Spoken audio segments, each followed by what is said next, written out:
Welcome to Prairie Hubtech. My name is Jessica Womack and I'm your host tonight. And today we have a wonderful episode for you. We'll be meeting with a local web designer and tech founder. We'll also be talking about spearfishing and how you can keep yourself safe. Prairie Hubtech is your one-stop shop for everything STEM. We cover everything within the Silicon Prairie and we hope to feature you next. Prairie Hubtech is powered by Go Greenie. Mom said eat your greens. All right, so let's talk about cyber hygiene. So today's cyber hygiene tip is 91%. 91% of attempts to steal data are spear phishing attacks, and that's according to Infographic. So how can you keep yourself safe when social engineering is on the rampage, and how do you make sure you're not hooked? All right, so tip one, we're going to talk about pretexting. Pretexting is a type of social engineering that uses scenarios to gain personal information. What makes this so invasive and dangerous is that it uses trust. So what can you do when you get an email or when you get a link or when a business wants to get your information? How do you verify that they are who they say they are? So tip one, the Better Business Bureau. It's your best friend and your number one resource for knowing if anyone has been violated by that company. Also, you can also ask the individual or the company how they plan to damage or to basically get rid of your data. In California, they have a new law that's coming out that requires businesses to track how your data is used, and they might even be able to give you financial incentives. So it's worth asking, how is it going to be used and how will it be destroyed? Number two, pretexting uses trust rather than fear. So usually when you're looking at other types of hacking, they use fear. They want you to press something, get rid of a virus. However, with pretext, they want you to perform an action. They're asking you to take the initiative. So if an individual asks you for information, perhaps that you've been looking for a new car or a new house, so you have many applications out, ask the individual their credentials and make sure you verify them through a secondary source. Also, when in doubt, time is your friend. Just wait. Sometimes the safest thing to do is just wait and see how it will play out on its own. All right, tip three. I mentioned this earlier that pretexting is psychological. It's psychological in nature because hackers need to tap into your needs and your wants. So they're preying upon your cookies in your web browser. They're preying upon your shopping history. They want to know what motivates you. And they lure that as a way of bringing you in. So official business websites, whenever they want you to submit an application for a job, say you're typing into Google and you say web developer in Omaha. Instead of submitting your application through a third party, make sure you go to that website site and use their application. Also, many banks offer you the ability to have a token image whenever you're logging in. You can verify that a website is real, making sure that the token is actually the image that you uploaded. So that's cyber hygiene for today, and we hope to engage with you all at home. So go ahead and send us your questions at Cyber Ready in the Prairie. You can add us at Prairie Hubtech as well as Go Greenie. We definitely want to hear about what's going on in the cyber world and what kind of questions you have for us. All right, Beat on the Street. This is when we hear from you and we also share our thanks. So this week we actually maxed out over 100 followers on Facebook, and that's just on Facebook. That doesn't include our followers on LinkedIn or on Instagram or on Twitter. We just want to make sure we say thank you to you all. You're liking, you're sharing. People are actually submitting names for people to come on the show. And we just want to say thank you so much to the Prairie Hubtech Nation. Up next, we have tech support, and you won't want to miss it. We're going to talk to a local tech entrepreneur and web developer, and we're going to learn how she was able to launch a business that might just help you at home, those that are looking for remote work.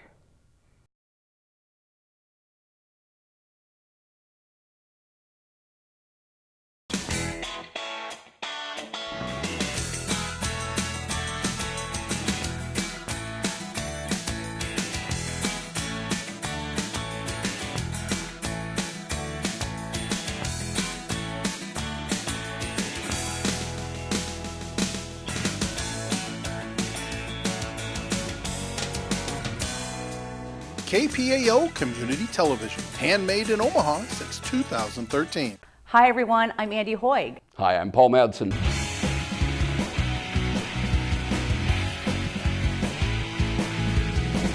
Hola, ¿qué tal? Mi nombre es Saúl López.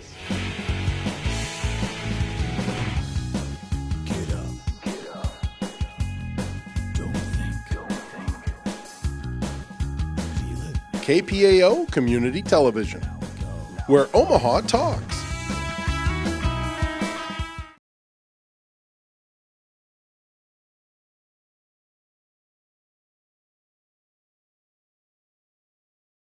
Welcome back to Tech Support. I'm here with April Gettle. She's a local tech entrepreneur, and she's going to tell us how she is solving one of the problems that's not only affecting Omaha, but the rest of the nation as well. So welcome to the show, April. Thank Nice you. to have you on. Nice to see you again. So April, first tell us who you are and tell us about Remoter Tech. Sure. So I am a web designer here in Omaha, and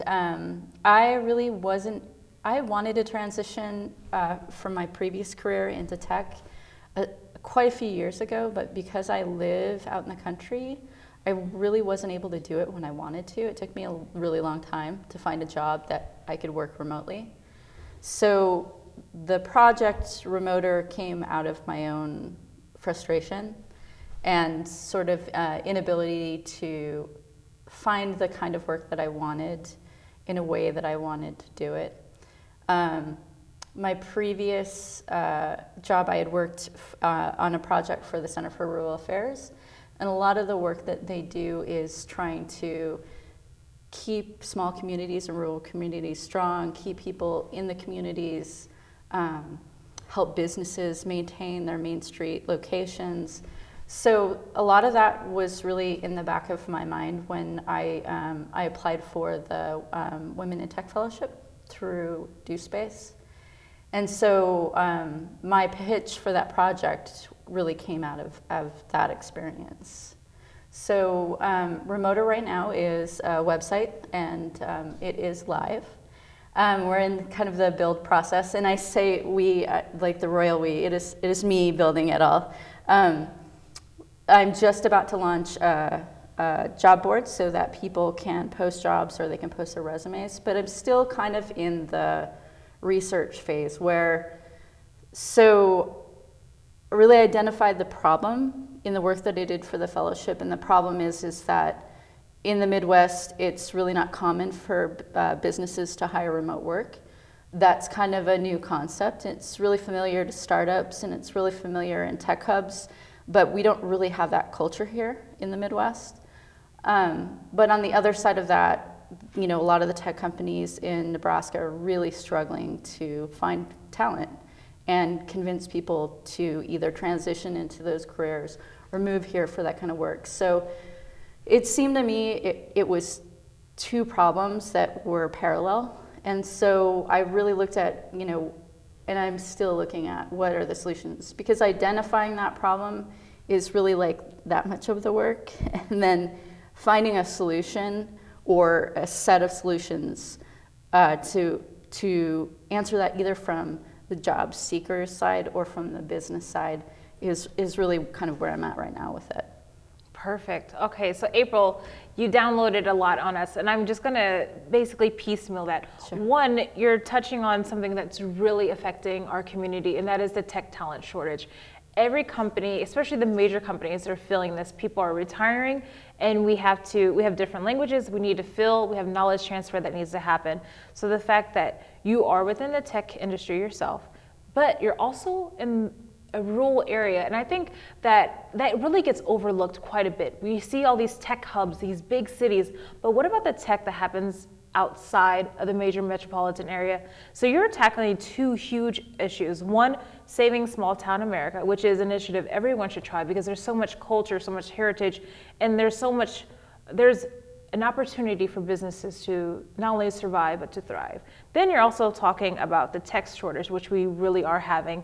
And then you're also working to move mindsets to saying, hey, we can do remote work. Because honestly, a lot of businesses, they don't do remote work because there's a control issue. Like, we don't trust you to do your work, but if you're here at the office, we can watch you do your work, so we know you're doing it. And then changing that type of mindset. So you're within the research phase, and I think that's an honest place to be, because a lot of people, they see the success stories, they're like, whoa, look at this tech startup. They just signed a $20 million seed fund. Right. Okay, it probably took them 7 years to get to that seed fund stage, but that's not what you see. So I think this is really interesting that we actually get to see someone who's in the research phase, who's getting ready, and you've already done Do Space, so you've had some money coming in, some mentorship coming in. Also, you've been highlighted on Forbes and on Market Watch. So we know that you're gaining traction, but from your standpoint, what is that go point? Like if someone has a problem, they want to solve it, they have all these obstacles, what was that go point for you to say it's worth going past these obstacles? You know, just, I love the community that I'm in, and not even a community, we live, it's literally cornfields and soy on this side, you know, and we love living there because it allows my husband to do what he wants to do. And there are so many people in that space, and there are so many people that are trying to balance, you know, family farms and, you know, the type of life that they want to have and having a high-paying job. So just because I was able to find a job, I feel like it's still my responsibility to try to make opportunities for other people. And I find that that's true of different subsets of the tech industry. I think that women that work in tech really support each other like crazy, and I love that. And so I think that needs to extend to you know, remote work and bringing in ways to create opportunities for people. I just kind of stepped away actually from some funding because I feel like I'm not at the point where there's really I'm not creating a great solution to my mind yet. I think that I'm creating some opportunities and definitely talking about it and getting the press out there and getting companies and getting workers to start thinking about it is great work. But I'm sort of stepping back from that startup mentality a little bit and trying to give myself the time to do more research into, okay, you know, what sort of products can we create to make it easier for companies to transition into hiring remote workers? How can we get companies past that need to control? Because ultimately, companies everywhere use remote workers, even though they don't really think of it in those terms. They're accountants, you know, they're lawyers. None of those people work in office. They trust them intrinsically to do what they do, or they wouldn't have hired them to do it. So how do we set into place the tools for that to happen on a larger scale? And I think, you know, ultimately it's going to take a little bit more pain. Companies are going to have to feel that hiring pain, probably even a little bit more, to get them to want to invest the time into changing that mentality. And it does take a little bit of infrastructure change in terms of how they manage their hours and their communication. But it's not like building an entire new brick and mortar location. It's pretty, you know, it's pretty minimal. It's about investing the time and shifting that way that you work. Okay, I like that, April. There are a couple things that you said that really stood out to me. One, this idea of responsibility. With women in tech, we definitely see that. It's like whenever we're in the office and you see another woman that's in tech, you feel like in your heart obligated to say, hi, I see you for who you are, welcome to the fold. But this idea of there are also other sub-communities that aren't naturally highlighted within the tech community. So the fact that you're saying, hey, we are invested in the community that we are. We have corn, we have soybeans. Yes, we're agricultural in nature, but still we're here and I have responsibility to those that are there. And the idea that you stepped away from funding. Some people think that just because funding is offered to them, they have to take it. The fact that you are brave enough to say, wait, pause. I need to make sure this vision is where it can actually be propelled to the next step. I need to do more research. I need to do more background work.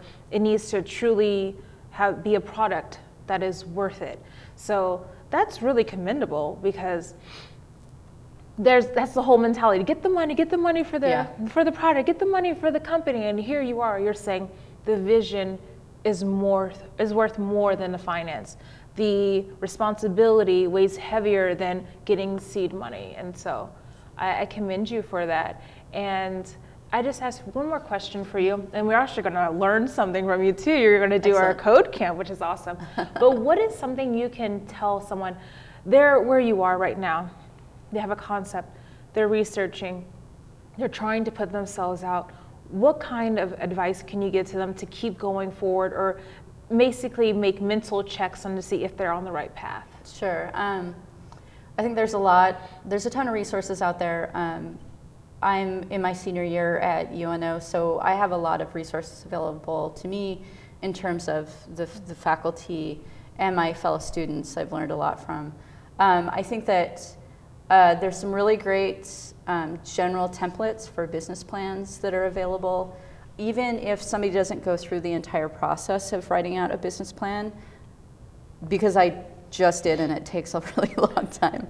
But even if you can take a look through what it looks like to build out a business plan and get an understanding of what information that you're going to need to show and need to know, that's really eye-opening to go beyond the phase of, hey, I think I have this great idea, I'm going to put some time into it. Okay, what does that idea look like in terms of how you're going to make money, how many people are going to be on your team, how long it's going to take you to become viable, whether you want startup money or not.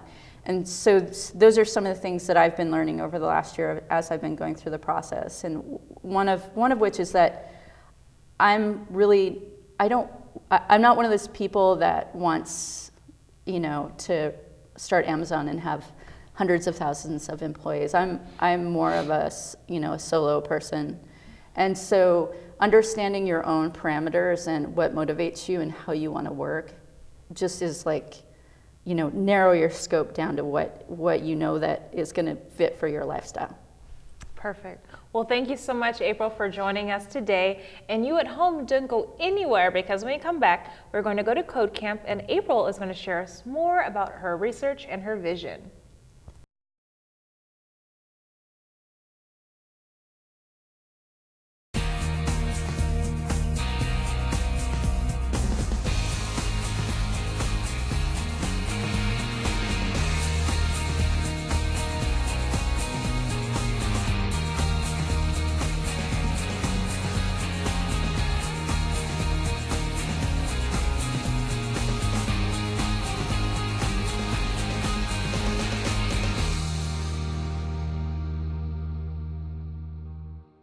Hi everyone, I'm Andy Hoig. Hi, I'm Paul Madsen.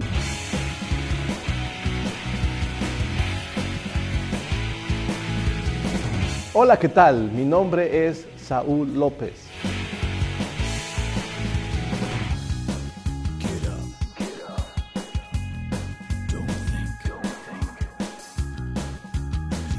KPAO Community Television, where Omaha talks.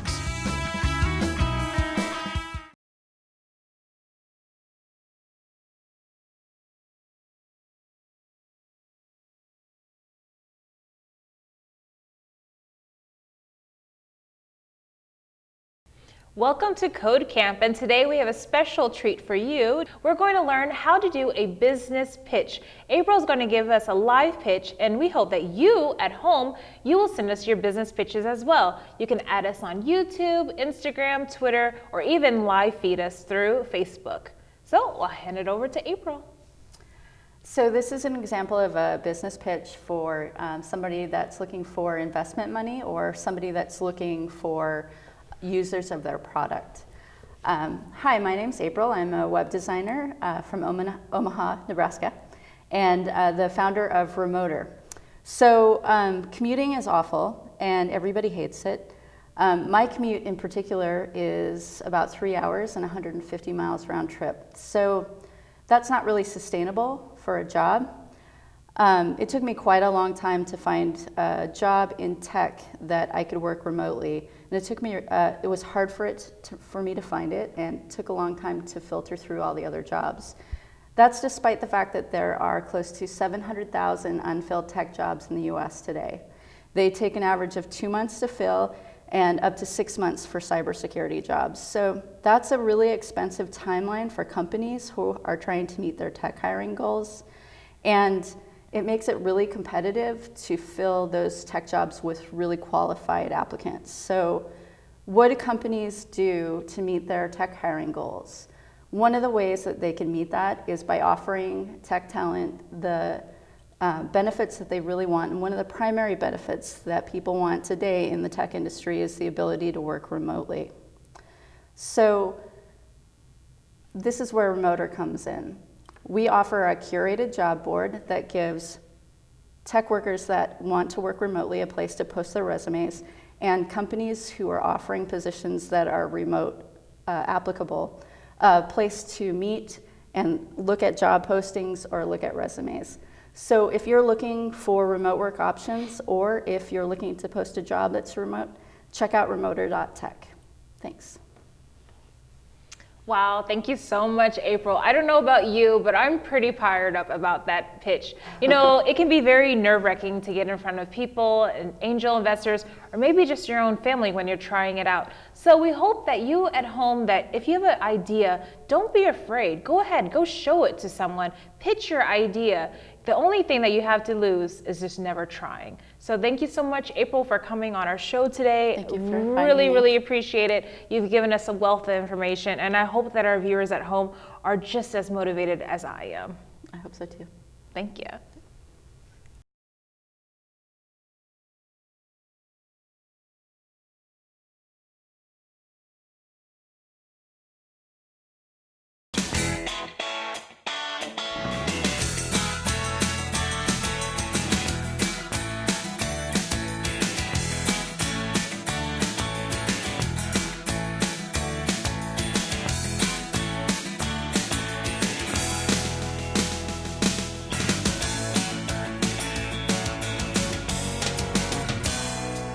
KPAO Community Television, handmade in Omaha since 2013.